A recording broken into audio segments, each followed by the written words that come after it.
नमस्ते. आज आपण पंढरीत एक झाड मातीशी एकरूप केले. निमित्त एक आहे की आपण ओळखतो की पंढरी पंचकृषी नव्हे तर अगदी तालुकाभर सेंटरिंग व्यवसायात ज्यांचं नाव असणारं काशीनाथ लोखंडे आहेत. त्यांची चिरंजीव आहेत दोन्ही. निमित्त असं आहे की आज 2 वर्षापूर्वी त्यांच्या सौभाग्यवतींचं दुःखद निधन झालं आणि आज दुसरं स्मृतिदिन आहे. त्यानिमित्ताने दिनेशराव किंवा त्यांच्या कुटुंबाच्या डोक्यात विचार आला की आपण आईच्या आठवणी जतन म्हणजे वृक्षारोपण करू. घरी त्यांनी छोटंसं सांप्रदायिक कार्यक्रम ठेवला आहे भजनाचा आणि त्याला जोडीला वृक्षारोपण.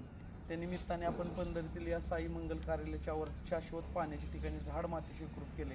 त्याचबरोबर त्यांनी साधारणतः 10 ते 15 फुलं झाडं आपल्याकडे सुपूर्द केलेले आहेत की येणाऱ्या काळात ती झाडं पंढरीतील प्रत्येकाच्या दारात वाढावत आणि आपल्या आईची आठवण राहावी.